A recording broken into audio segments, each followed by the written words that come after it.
write to an outlet or talk to a school board, it can be terrifying right now, and we don't know what's going to happen to us just for being visible for who we are. But each time someone does that, each time we speak out and share who we are, share our journeys, someone else may feel that it's okay to share theirs. And that's the snowball effect that we are looking to get going. We are looking to make sure that everyone feels that it is okay to exercise the rights that they have as Americans.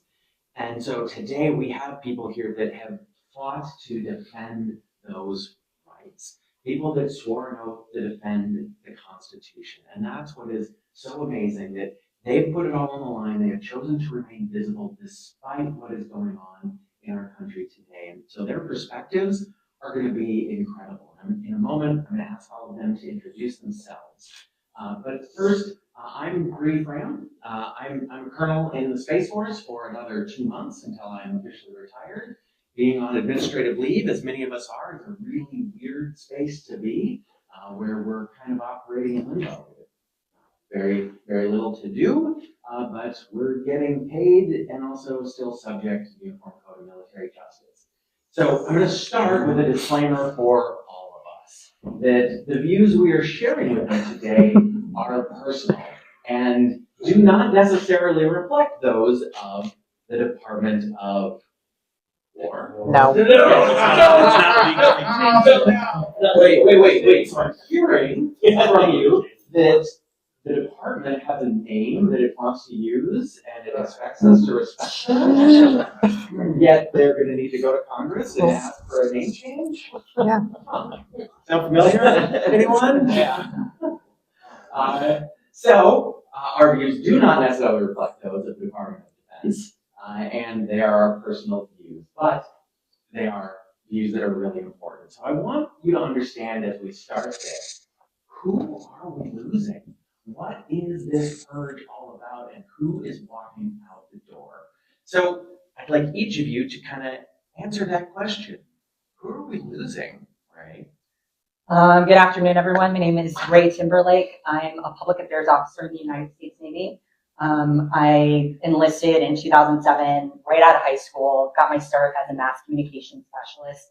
So taking photos, video, telling the Navy story basically at sea and on shore. I deployed in support of Operation Enduring Freedom, and then I commissioned in 2020. My last role was teaching public affairs students at the Defense Information School in Fort Meade. What was Operation Enduring Freedom? You said you deployed? I deployed on board an aircraft carrier in support of Operation Enduring Freedom. Which is? Afghanistan, yeah. Thank you. Catherine Schmid.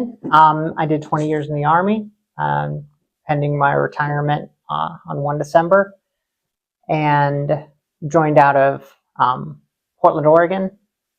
Went all over the world, Germany, Korea, been to Iraq in 2013.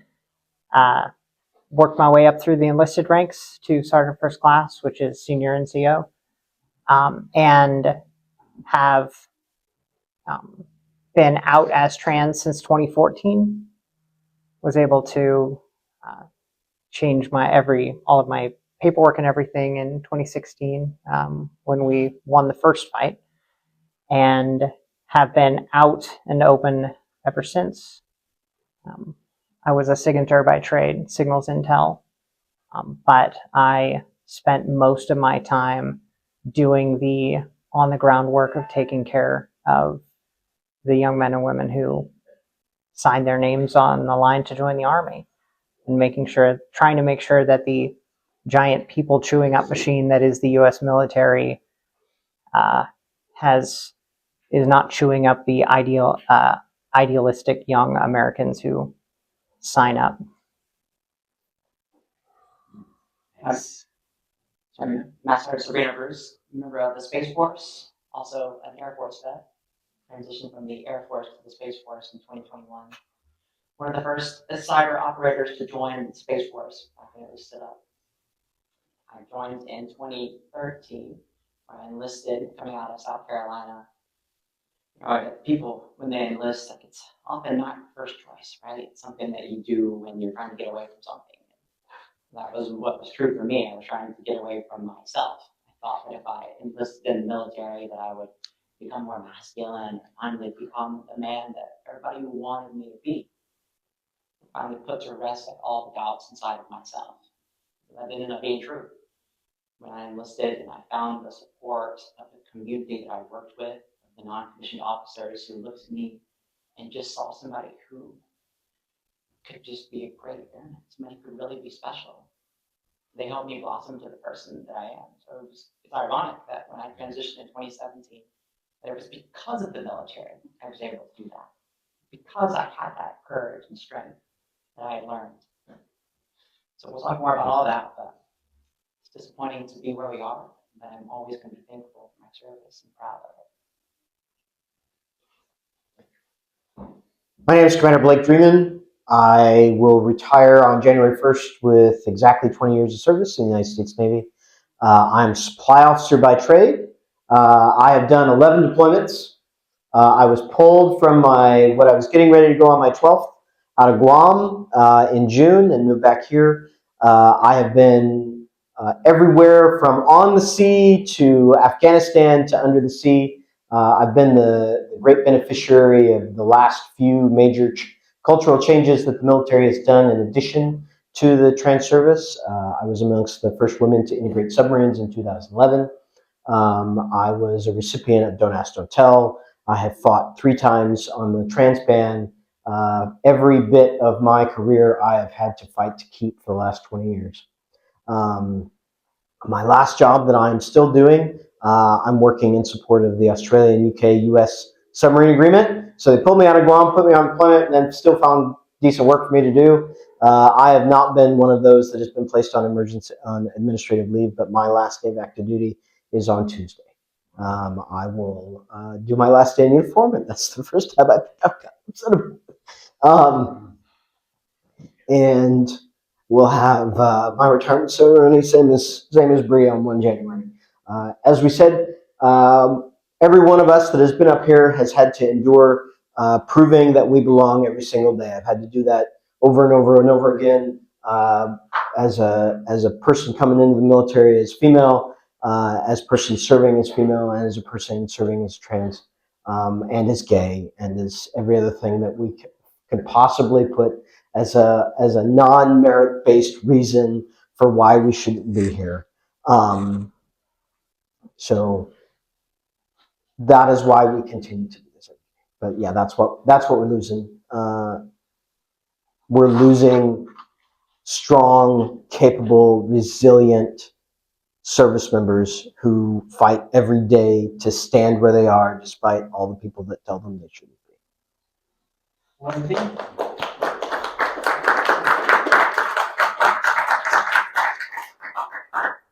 what I think you hear in that, and as Blake choked up about that last day in uniform, you hear about service members that care.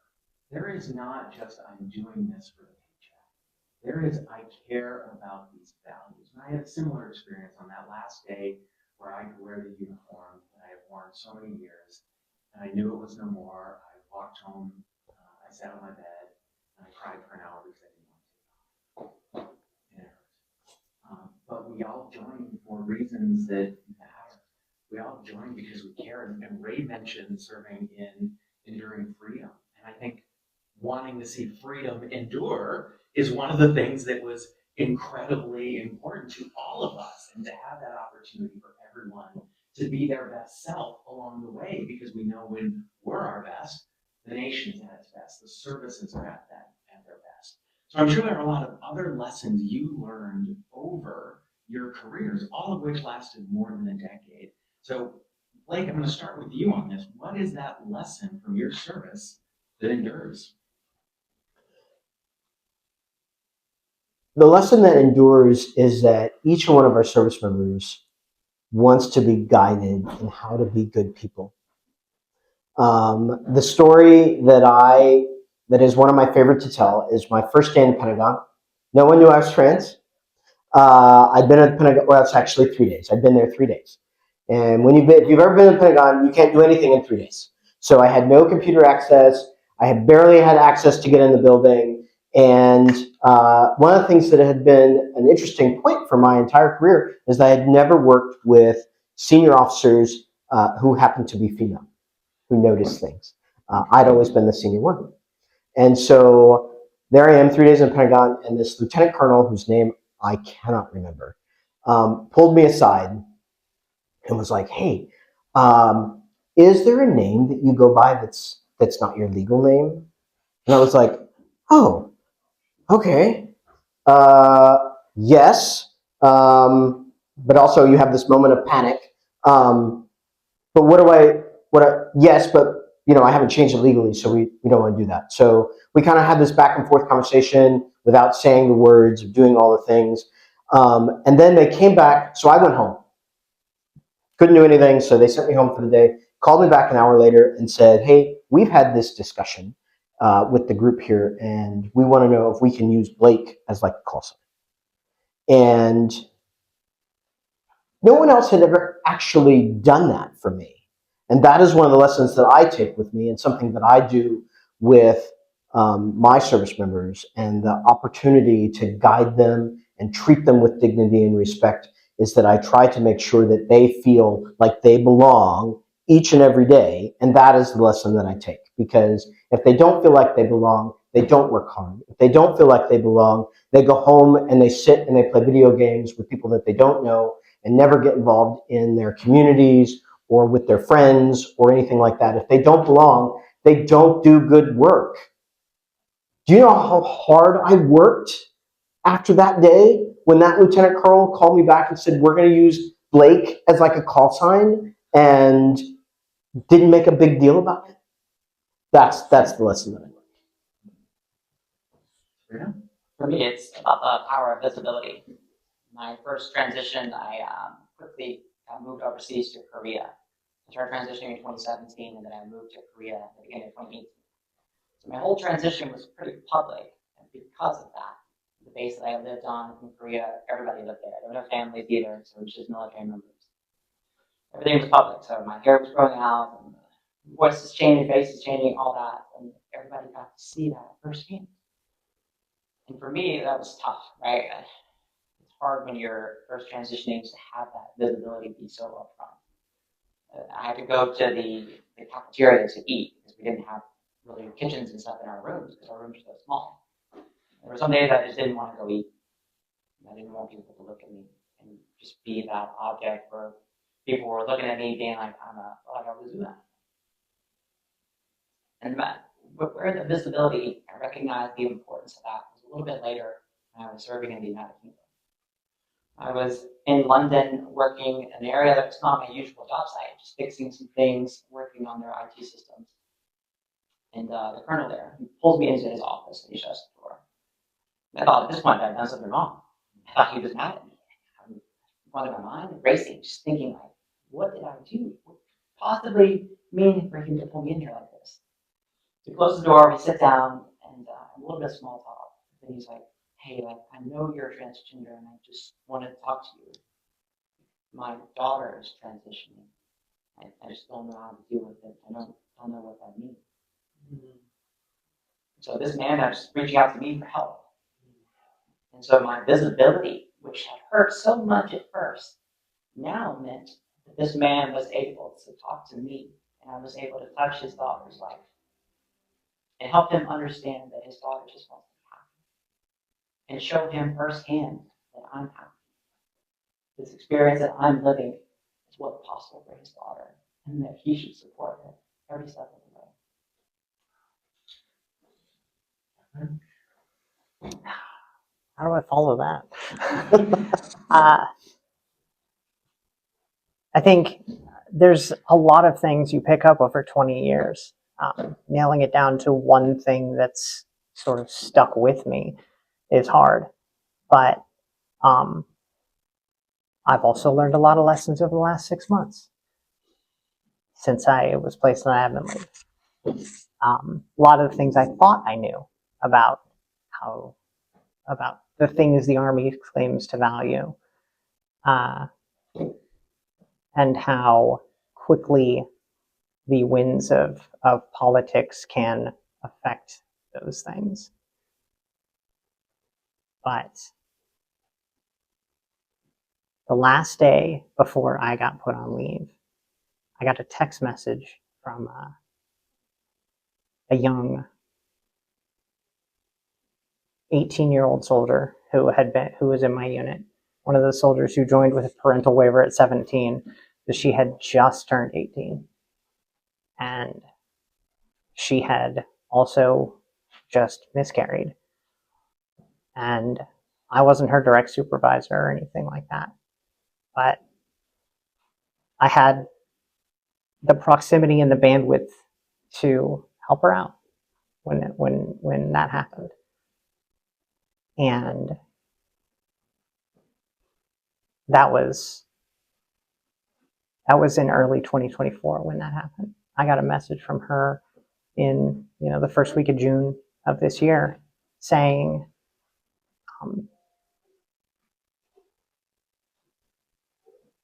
I heard what's going on. I'm so sorry this is happening. I know that there's nothing any of us can do about it right now, but she wanted to let me know that the things that I had done had mattered to her.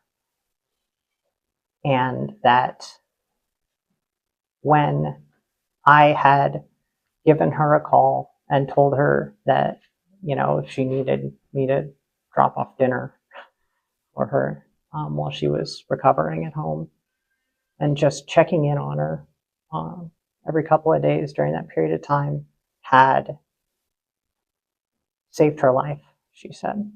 And so what endures to me now, after being through all of this, is if that young private first class in the Army, it was the only person I touched in the entire time I was there, that'd be enough. And I know there's more, but that's the one that comes to mind. That's the thing that endures, is I know by just being there, I made a difference, even if it was to her, just that one young 18-year-old kid, barely older than my own daughter.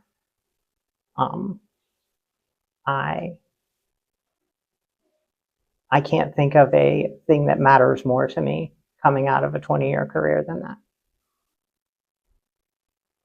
So much emotion in all these stories. Are there any lessons that really stuck with you? Yeah, I think for me, what comes to mind is just the word service, right? And how that has come to be defined for me. When you're in the military, people all the time are just like, thank you for your service, thank you for your service. And you're just like, yeah, you're welcome, I guess, whatever. Right? And you don't think about what that means. Those words almost become kind of hollow and like a default greeting, right? From 2017 to 2020, I was stationed in Hawaii at the Defense POW MIA Accounting Agency. And our primary mission there was to actually go out into the field to recover remains from lost and missing service members from prior conflicts. So I spent a lot of time in the jungles of Laos and Vietnam, digging holes and screening dirt, looking for bones, teeth, life support items from pilots, anything that could confirm that somebody died there during the war. And back in Hawaii, we had the only morgue in the Pacific, and so we would do autopsies and we would repatriate the remains back from these austere locations where we would find them, bring them back to the lab and identify them using all sorts of really cool DNA technology, stuff like that. What really stuck with me, like the most poignant experience I've ever had in the military, is getting to see the recovery process from beginning to end, going to the family member updates in San Antonio, Texas, and like Iowa, and just these very like far-flung towns across the United States, actually talking to family members about their missing loved one. And then having them come to the lab to collect the remains and being able to have that closure and seeing that cycle of recovery, what it means to recover or repatriate somebody, and just getting, a teary hug from somebody's great grandniece as they collect their loved one's remains, like that to me, I'm like, okay, that's what service means. That is what it means to be in service to another. And, the last 6 months has just been really, really difficult. But if I had to like sum up my experience in the military, I think it's just knowing what it means to be in service to other people. What I heard through every story, every response was a thread about taking care of people and how that mattered to all of you and the ripple effects that come from that. So it's not just the lives that the folks on the panel touch, it's how that spreads out from person to person. So it's not that we may have changed thousands of minds from the people that we work with on a day-to-day basis. It's the hundreds of thousands. It's the potentially millions of people that have heard our story first or second hand and heard it cared. And when someone tells you something, you might not remember what they said, but they're going to remember if you cared about them. And all of you have done that. And you've done that over the course of a career where you transitioned. You got to serve authentically. And Sabrina touched on this, how her relationship changed with her visibility. But I want to dive deeper into that for all of you. What did it mean to serve as your authentic self? And then how did your relationships with the people around you change when you got to be authentic? And Catherine, why don't we start with you on this one? As I mentioned before, and several of the people in this room know of the story already, but I was outed against my will 2 years before the policy would ever change in 2016. So it was 2014. Nobody knew what to do with me. And all I knew was I had a doctor who, of course, the military rules on HIPAA are not the same as for civilians. So the doctor said, well, here's your diagnosis. I'm going to go tell your commander. And I said, let me do it. And so they did. And through a long struggle, I was able to remain in. But going through that, being the first trans person most anybody I met ever knew. I mean, they'd meet more later, obviously, but there was a lot of uncertainty there. A lot of people pushing back against it. A lot of people who were who did try to get me kicked out, even just because, well, yeah, we can't kick you out for being trans because the commander said you could stay, but we're going to check your uniform on the daily and write you up for the smallest infractions, that kind of thing. I think I say all that to preface the short answer, which is you learn what you can endure. You learn how much more reserves you thought you had than you actually that you have than you thought you did. And for me, at least, it gave me that drive to not let that happen to anyone else ever again. Because I never wanted anybody to have to endure that level of scrutiny, that level of hostile attention. Because it was, targeting seems like such a sterile word for it, but I can't think of a better one. Transmisogyny. But going forward, I saw so many soldiers and of course, by extension, sailors, airmen, Marines, etc., that we're going through not for exactly the same thing, but we're going through these issues where, you know, if you show up every day, right place, right time, right uniform, theoretically the Army is going to just let you be, and you can just succeed by doing that. That's the bare minimum. But that's always been a lie. The fact is, people will always scrutinize you if they think you've done something wrong or if something feels off. The perception is more important than the reality. And so that's what that authenticity meant. Because if somebody who was being looked at sideways for being trans or being anything, being overweight, being slow on the run, it's little things like that will get you looked at sideways in the military. But they knew that I could succeed under that scrutiny. And if I had soldiers who would talk to me and say, you know, they're giving me all these extra attention and extra inspections and all this stuff, how do I deal with it? And I knew firsthand what to tell them, to how to deal with it and where the reserves of resiliency would come from. So that would be my answer.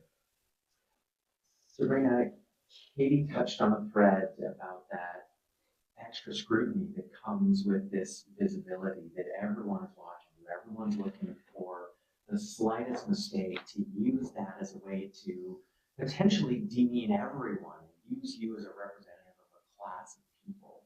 Did you experience that? And past that, what was the positive of that that you experienced? Yeah, I think along the lines of what Kate was saying, you have to carry the same burden that every minority carries. You're now representative of that minority. Everything that you do in front of people is going to be scrutinized, right? You're going to carry the flag for trans people, whether you want to or not. So with that, I made sure I was the best damn airman that I could be. Not only did I love my job already, which thank God I did, but I was even more aware of the fact that for a lot of people, I was the very first trans person that they'd ever met. And like Katie was saying, there's not many of us, even nowadays, like we're usually at bases by ourselves, and maybe one or two other people is trans there. But day in and day out, you're the one who's leading the charge. You're the one who's carrying the banner. With being able to be open about myself and no stigma, it was also a bit of unlocking for me too. Before this, I carried so many considerations about what it meant to be male. You know, I just had like a checklist. I was like, okay, men go to the gym, check. Did that for the day. Men don't wear pink or purple or whatever. Just silly checklist.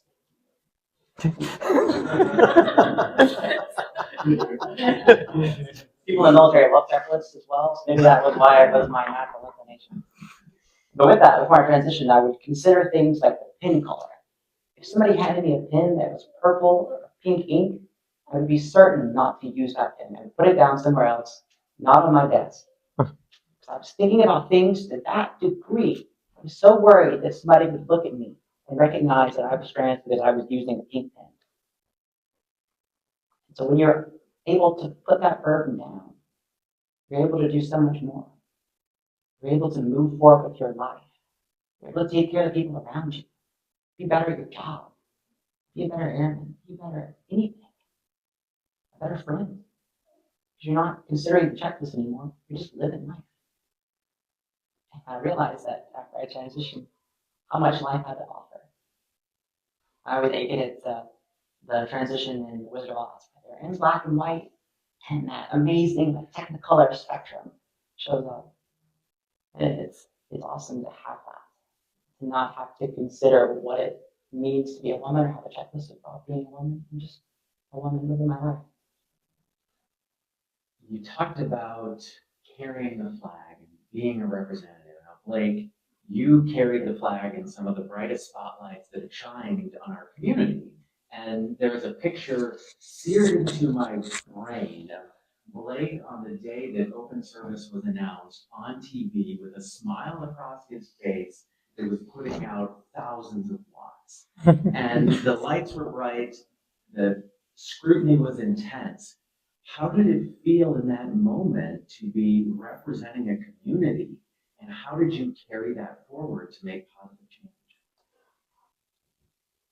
So I can answer the carry the forward part. So representing the community is a lot of pressure. It's a lot of pressure. It's a lot to carry, and you're not only carrying the community, but you're carrying all the folks that are around you, who are looking to you to lead them into the future, and that takes a lot of weight. But I come from a place where I actually have a lot of privilege, right? So I transitioned in 2013, well before we knew what trans was. I was still on a submarine. And nobody knew what trans was. Nobody was asking me questions. I thought I was blending in like every person else. And turns out everybody knew what was going on, but I didn't think that they knew what was going on. So I was carrying the torch long before I knew it. And carrying the torch that day was an amazing feeling. What I do now is 99% of people that I meet will never know that I am trans. Never. They will never ask, they will never assume, they will never know that I'm a trans person.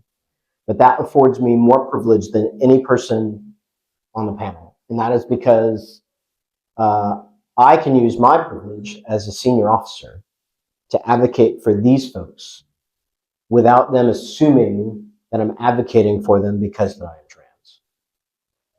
Right? And that is a lot of what I have done now, is that I use my privilege as a senior officer, and in spaces where people think I belong, right, as a straight, cis, white male, where they will never question my integrity, never question my ability, they will let me speak to my heart's content, without any desire to correct me. In fact, they'll let me make it up if I wanted to. Not that I do, but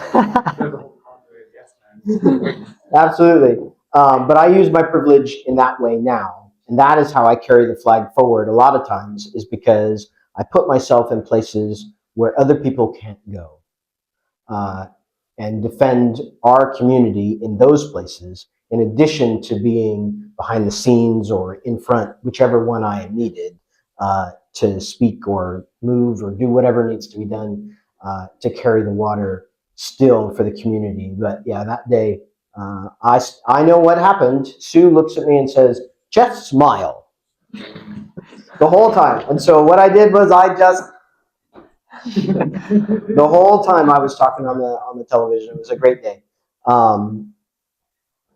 Followed by 3 years later of make sure you look mean, make sure you look upset, which I can do that too. And this was at the congressional hearing you're referring to? No, actually, that was the media.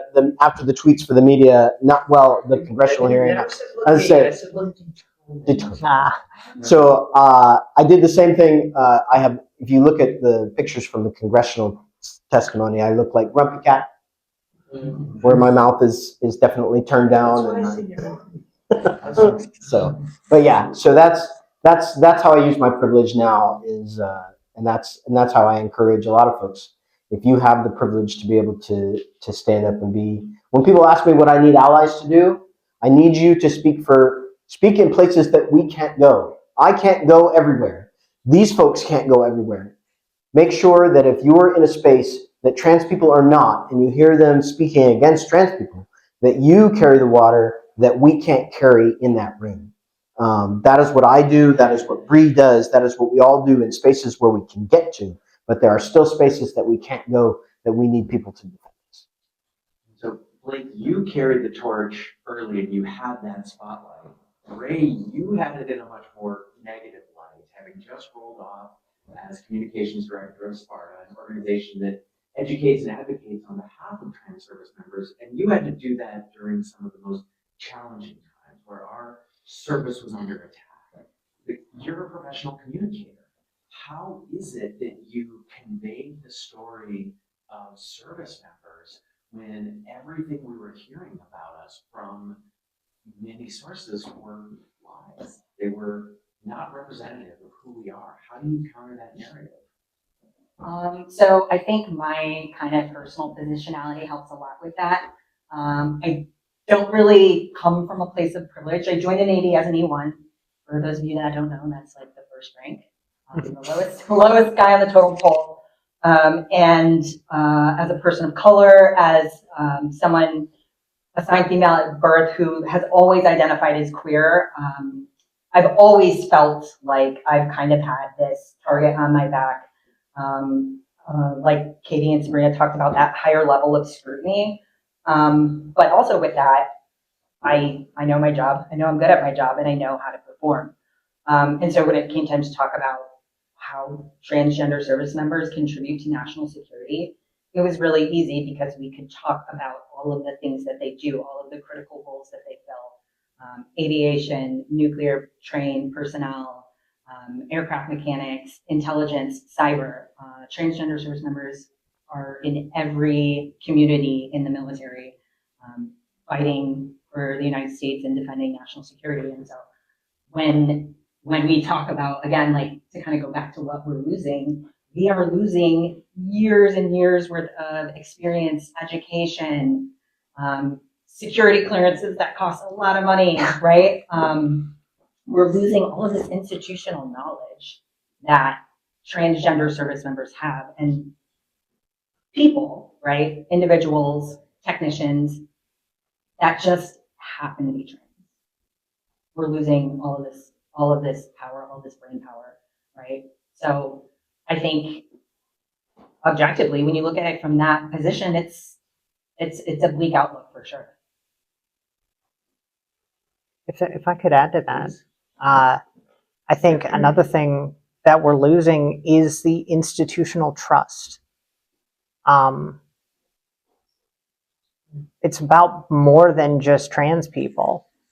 It's about every single person who looks at the institution that is the military, largest hirer. The DoD is the largest hirer in the country. When you start talking about all the active duty and reserves and all the civilian personnel and all of that,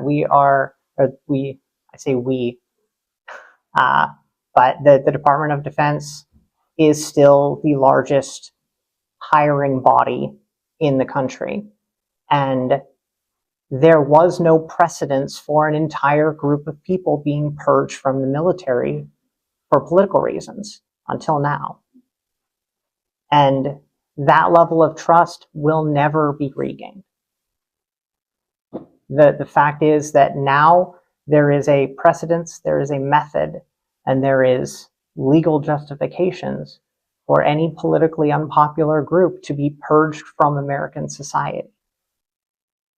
And that is something that did not exist until now. I'd say what we're losing more than just the skills and in addition to all the stuff that everybody up here has been saying, that's, I think, something really significant that we've lost now. To reinstitutionalize discrimination is a heavy thing. And everything that we've been through, every integration event in the military has made us stronger. And there is objective evidence to look at that. Yet, going all the way back to President Truman's integration of African Americans into the service, and then followed by women, followed by lesbians and gays, that is all by executive order. There's no right to serve in the military. So I think as Catherine was pointing out, that if this can happen to us, who else can it happen to? And where do we look next? What do we think about next? And what happens if there is a next? What does that mean? Now, I have 1,000 more questions, and I am happy to keep asking them. But I do want to know if folks here have questions as well, because I think there's a ton more that we can get into, and it's always important to know what is on your minds. All right, Sue. So, I did a panel with members of the Boots cast and showrunners, and a question came up that I heard throughout this battle and throughout the Don't Ask, Don't Tell battle towards targeted, they posed the question to the former Marine who was an advisor, which is, why would you want to be part of an institution that hates you? And I would love, I know what my answer is, I would love to hear that answer from some or all of the panelists. How do you respond to that Well, it's my country too. question? All right. Like that's where it stands, right? That's exactly where I believe it stands. Is that to say that for some reason that I'm not worthy or not capable or whatever to serve my country, it's my damn country too. It doesn't belong to people who don't look like me. It doesn't belong to people who look exactly like, to only people who are straight, to only people who are Christian, to only people who are born in the right body or non-transgender or whatever. It belongs to all of us. And every time you talk about integrating people into the services, whether it's African Americans, gays and lesbians, women, there is some level of idea that tags along with it that says, since you can't serve the country, you're not worthy of being a citizen, of being here. And every time we talk about it as a way of like, well, we need to exclude you, we're not just excluding me from service, we're excluding me from a valid, strong, reasonable purpose of citizenship of this nation. And it is my citizenship too that belongs to this country, and I am capable of serving it. And you can come at me and tell me that I'm not, but I'm not being given a medical board if it's a medical issue. I have people who are getting popped positive for drugs are being afforded more due process than any of us are. So it is my country too, and that is why I have continued to fight over and over and over again, whether it was women on submarines, whether it was gays and lesbians, whether it's trans people 3 times. This country has tried to kick me out 4 times, and I have managed to make it to this time. All because of things that have nothing to do with my ability to be a halfway decent supply officer. Anyone else? Yeah, my answer to that question is the military doesn't go away if I quit. It just means there's one less person who gives a damn inside it. I know for a fact that I will, like, if there's a drone strike happening and I'm in the intel chain to verify the drone strike, I'm going to be the one that checks to make sure that it's not a civilian being targeted by it. Why? Because I give a damn, and not just about trans people. Right? I want to make sure that the lethal force of the state is wielded with some modicum of responsibility, because I think it's important that we as a country actually stand up and do the things that we claim to do, because at the end of the day, I bought all of the stuff that they taught us in social studies in middle school about, bring me your huddled masses, and the stuff they teach us in basic training about loyalty and duty and respect, all of that stuff. I actually bought it. And I want to make sure that I wanted to make sure that the military actually represented those things. And the military wouldn't go away if I left. So yeah, there were a whole bunch of people there who hated me. I've also heard people say, I loved it because I loved my job. And you guys talked earlier about jobs you had to do. Wow, there's a lot of love, and I'm sure we'll have the chance to get to that in what we did. But Marianne? So I have a question for both. When you were talking about carrying the water in spaces where we can and can't be, I thought it might be helpful to me and maybe some of the other people here if you could refine and better define that instead of a broader sense. So, for example, so I'm still in. Yeah. So I spent most of my life working, and even now at this time in my life, working in in spaces where women like ourselves typically are not. Absolutely. So there are still going to be, it's not so much that there are going to be events where you're going to be specifically excluded from because people don't want you there. Not because you're trans. So it takes on allies in other places. Or in my case, I get invited to, some smoke room that trans women or some other trans person is not going to be invited to because they have no idea that I'm trans. Or I'm in the wardroom on a ship and they're having a conversation about what's going on and they have no idea that I'm affected because I haven't told anybody. Right? And they're having conversations about whether or not that's right, whether it's wrong. And I can stand there and defend it until they find out that I'm trans. Right? And it changes their mindset when they find out that I'm trans on what they can say. Just like it changes their mindset when I walk into a room and they find out that I graduated from Bible college. Right? So I have a 4-year degree in Bible college. You know how many people will immediately apologize for cursing in front of me when they find out that I went to Bible college, and I curse like a sailor, right? So it's really kind of like whether I'm in a locker room and we're having a conversation, whether I'm at a restaurant with other guys that have no idea that I'm trans. It's really not matter necessarily that they can't go, but it's more like a lot of times you're just not invited and the conversation comes up and people have these conversations on their side, or you're overhearing a conversation that maybe you're not involved in, or things like that. Like you may know you're getting talked about back here, and you're really hoping somebody's going to stand up for you so that you don't have to turn around and do it. I just would like to know your former comrades. How do you think they are responding to this change under Hexet? That no more tolerance. I noticed also a lot of people of color in positions of power there later on. And so, how do you think the soldiers in general, do they change? Do they oppose it? Do they go along? For a lot of people, they're just trying to endure, right? And same for every citizen of America right now. A lot of us are just trying to endure and get by every single day. People, we're not unique in that we love our service, we love the military.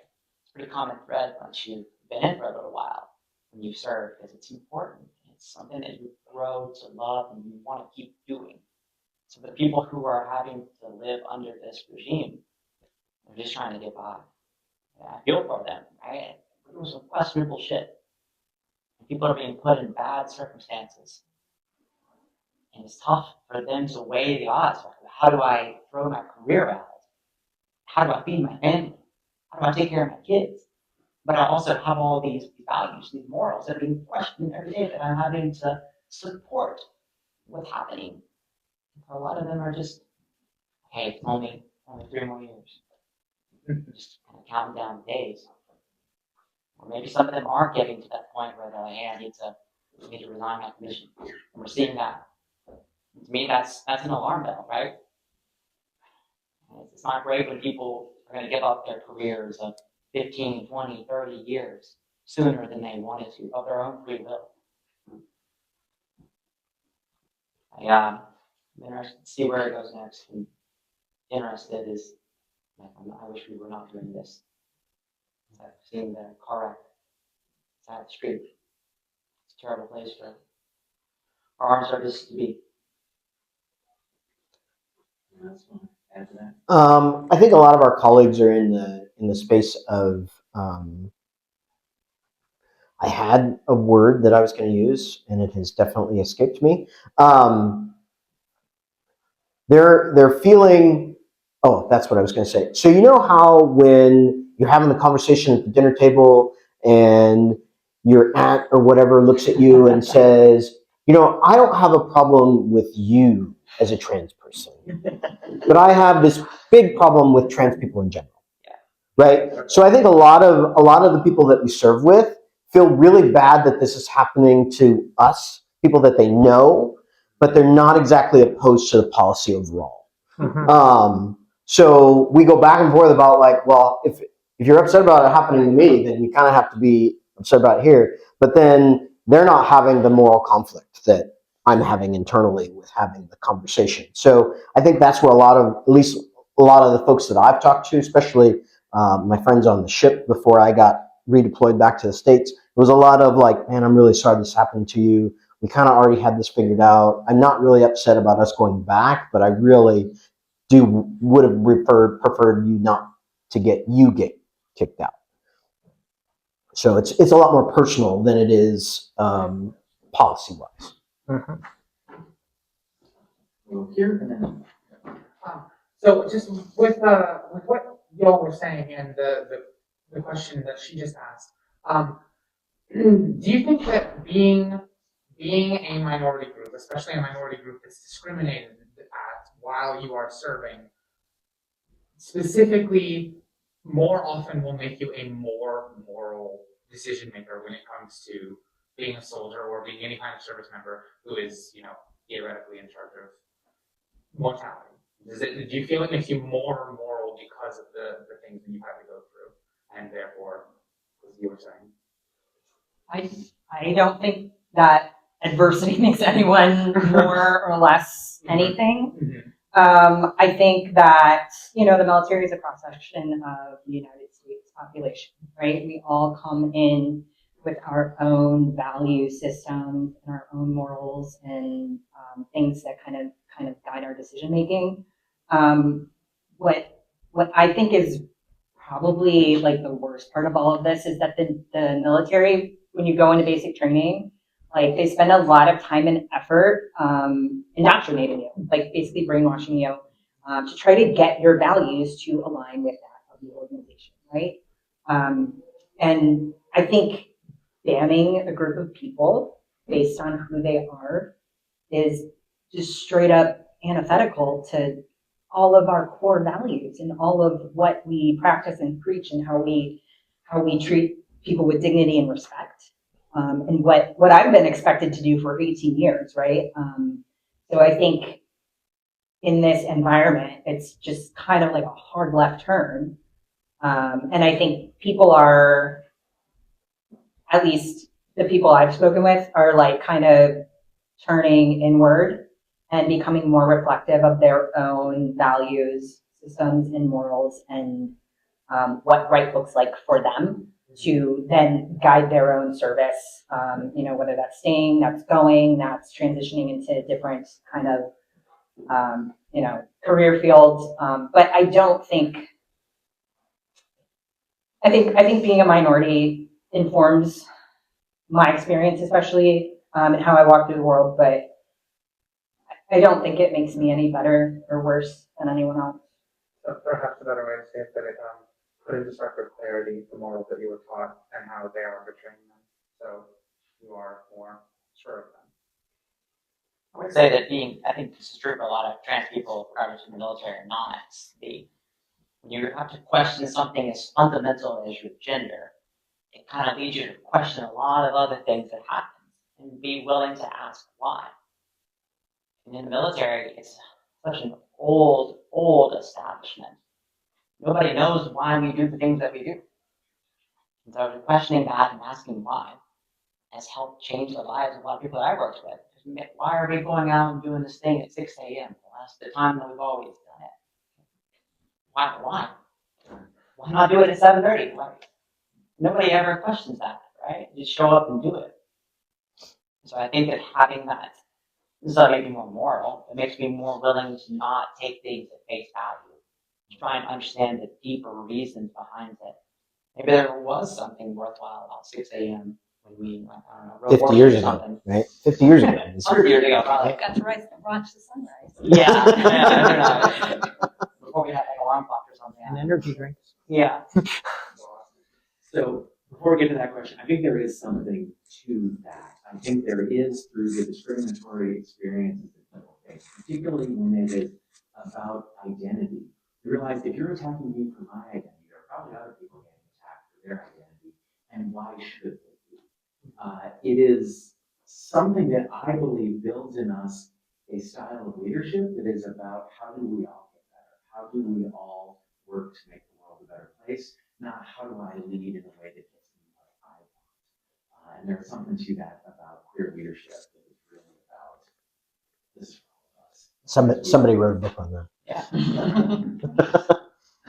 All right, in the back. Hi, two quick things in the question. One, I was in Bree Fram's concern,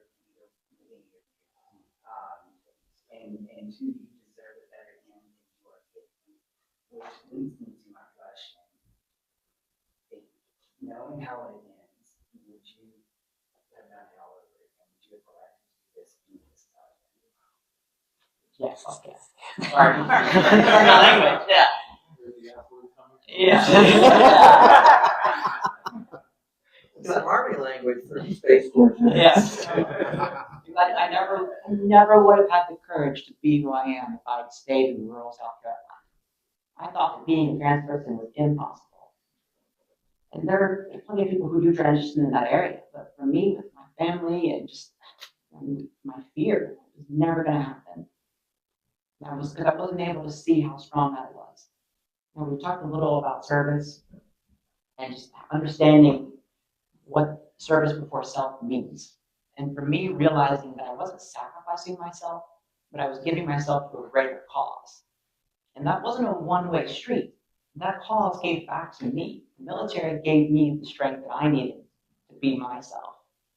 So it's kind of ironic that through service to self, that I became my best self, an individual. I was able to recognize that.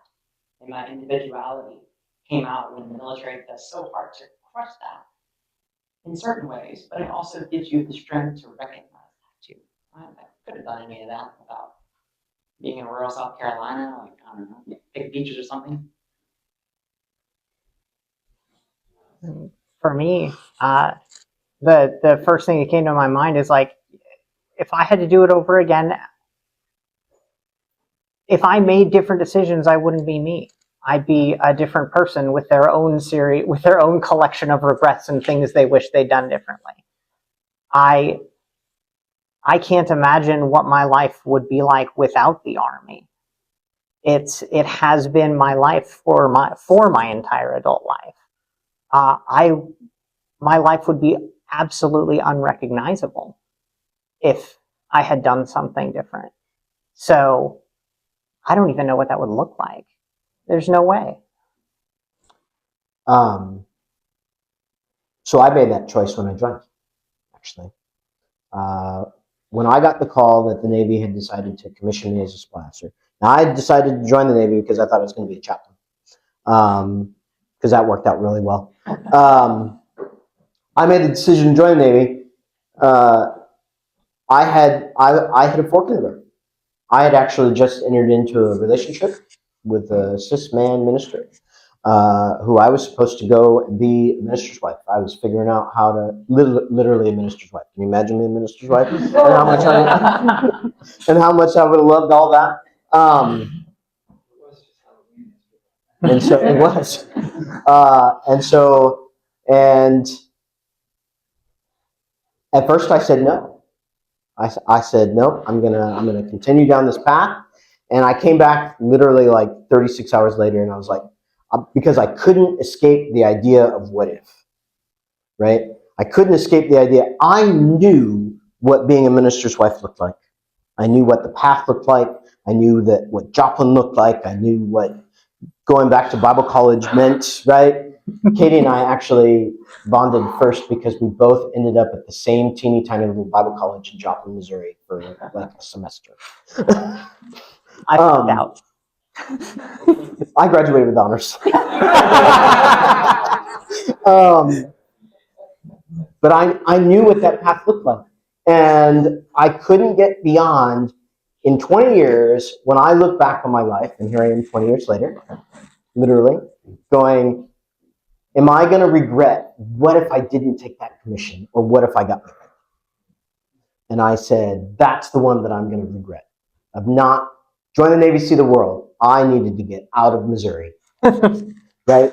So I did that. And if you had asked me 20 years ago if this is where I thought my life was going to lead, changing the military 3 or 4 times over and having the opportunity to go to Guam and lead sailors and train and go on submarines, right? I mean, if you had told me that that was what my life was going to look like 20 years ago, I would, one, never have believed you because I was not that adventurous, and two, that didn't seem like something that I would do, right? And I said, no, I have got to figure out if this is the right way for me. And I was everything that you want to recruit out of a military member. As from from Missouri, not rural Missouri, but close. White, straight, Christian, fundamentalist, like Christian nationalist through and through, growing up. So that's why I joined the military in the first place. I thought the world was my mission field, right? So I have definitely, turned, fundamentalist to apostate, but I have learned, but that is definitely, I definitely don't regret a single day of anything. The Navy has taken me all over the Pacific, under the water. I mean, I've done things that no one else is going to do, and it's been great. I think knowing what I know now, especially like how it's all ending, I think if I had it to do over again, the only thing differently I would do is just like show up sooner, show up queerer, show up louder,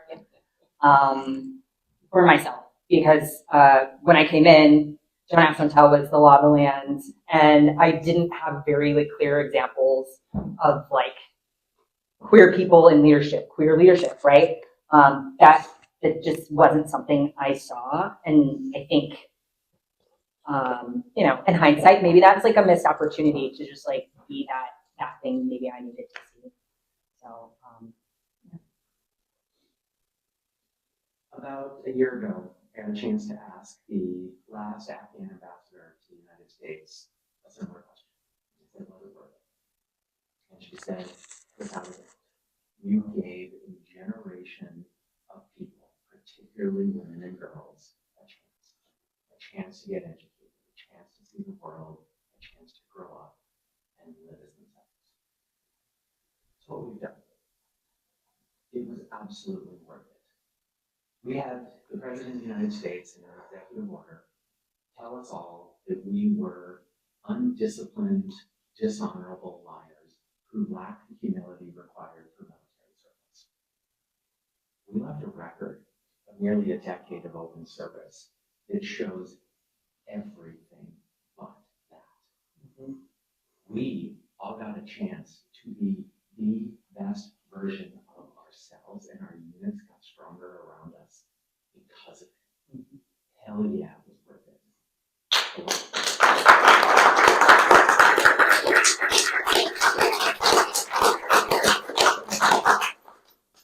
I got time for one more question I'll take, otherwise I will have a wrap-up question to close. Anyone have one last? Okay, then I will. Down the line, what was your moment of joy in the military? Like, or what made you say, holy shit, I get to do this?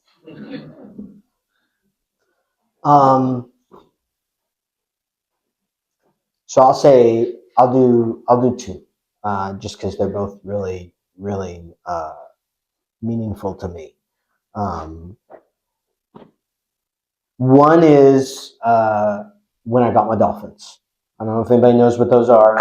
I have mine too. When you go on a submarine, there's a rite of passage, and you can never consider yourself having served on a submarine unless you walk off the ship with a warfare device, which is a picture of some Japanese koi fish that we call dolphins. Every submariner that's ever served on a submarine will have them. I was the second ever female pin. Got my dolphins on August 28th, 2012. I know exactly the date. The second most joyful time for me, I think, was the opportunity to pin the first Swiss Coast, my first time I got to qualify one of my sailors. I'd been in Guam for a year. I just came from Guam. I moved back from Guam in June. I was supposed to go on my 12th deployment. I got pulled early. And the last thing that I got to do was pin my sailor with his Swiss Coast pin. Junior officer, been on board like 3 months when I got there, right? And watching me be able to mentor all of these junior officers and all of these sailors, and him be the one that I got to pin right before I left was very meaningful to me, because that was a culmination of both training and mentorship and time and everything that went into it. And him asking me to pin him allowing me to do that, and me being able to do that right before I flew back to the States because of this executive order were my two biggest moments of joy, because I love my sailors, and goddamn, I love submarines. I think there's just too many. I've loved every bit of my service, all 12 years. And so many moments of joy, so many great people that I've served alongside, people that have shown me who I can be. Man, it's all happy memories. You know, it's hard to pick any single one out, because I'm just leaving everything good that I have in life. I have because of the military. I was nothing before this, so it's all joy. And you know what? I'm still happy. I'm still happy. I'll be happy on November 30th when I separate for real, because it's all been a part of making me who I am, and letting me be the person that I always dreamed of being. And so that's the happiest thing anybody could ever do.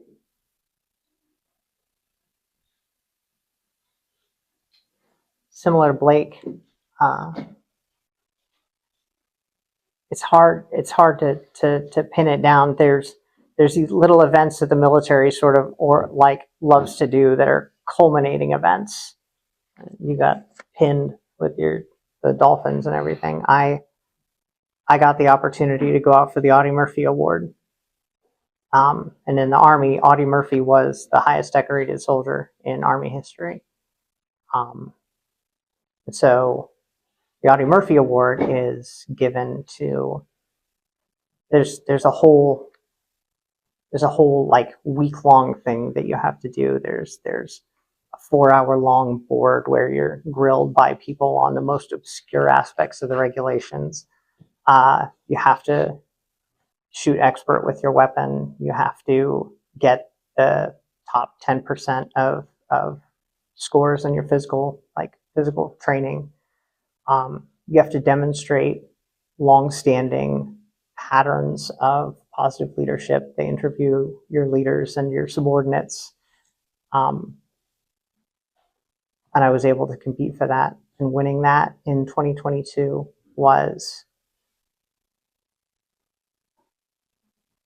it felt like vindication, after so many years of being told that I was a burden on the service. Being able to demonstrate before a objective secret panel of judges that no, I do belong here. But that was really vindicating, and that felt good. But I don't know if I'd call it joy as much as all of the things that represented.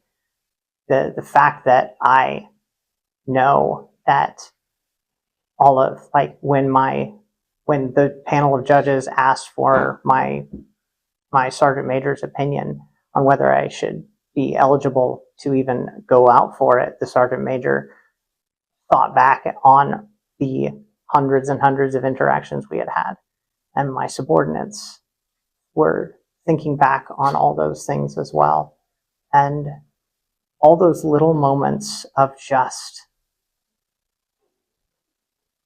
I mean, Ray said it. There's so many times when you just sit back and you go, I cannot believe I get to do this. Like, I have a really cool job, you know. Standing there on a mountaintop overlooking what feels like the entire Pacific Ocean, because my job was to climb up to the top of a mountain on some tiny Pacific island in the Philippines and put an antenna up there, right? Like, and you're looking out over what feels like the entirety of the Pacific Ocean and going, this is really cool. Like, there are thousands of those moments of going back to over the last 20 years that I would not trade for a thing.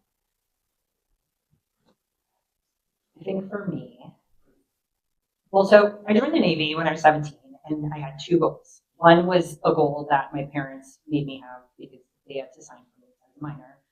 They wanted me to start saving for retirement. And then I just wanted to take some college classes. Those were my two goals. I was just going to do 4 years and then I'm going to get out.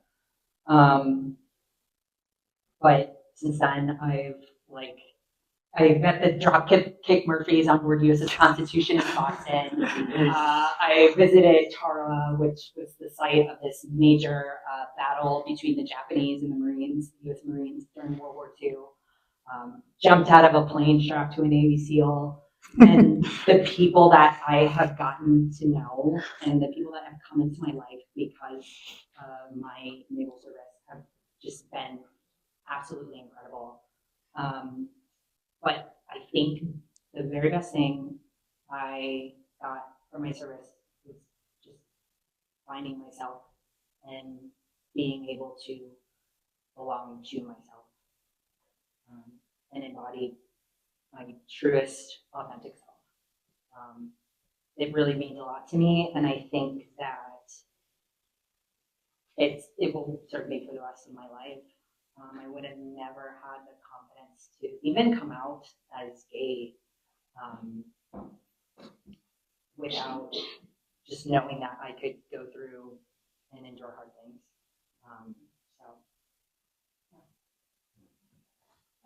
The records of just these four are records of sustained superior performance that put everything that is said about them to shame because they kicked ass in service of their nation.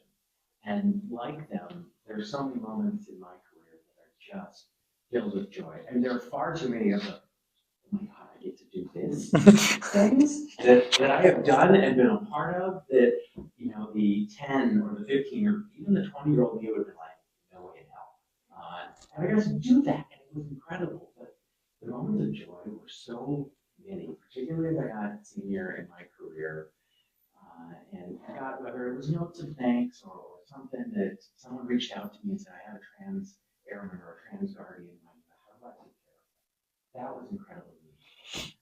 Teams winning awards because we came together, that was great. But if I had to pick one, while I was commander, one of my lieutenants really, really wanted to fly. And he wanted to get into the flight test engineer at technical school.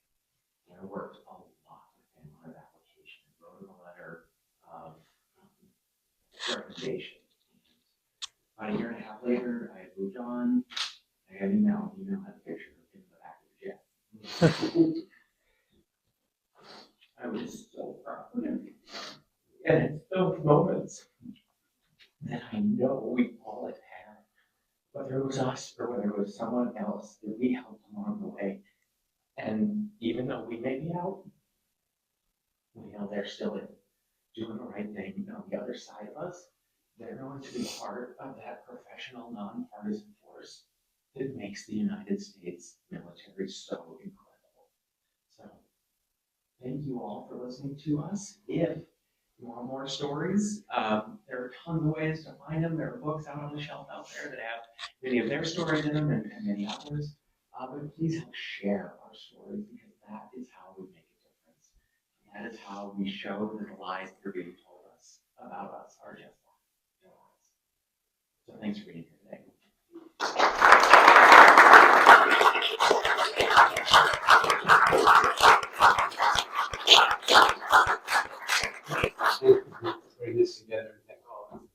service standing up in front of us. Really appreciate it. Thanks a lot. We're here for another hour. I'd like to also invite you all back next weekend, same time on Saturday, where we have another panel discussion, art and activism. It's confronting marginalization and the erasure of civil rights. So come back and see us again, and thanks again. Thank you.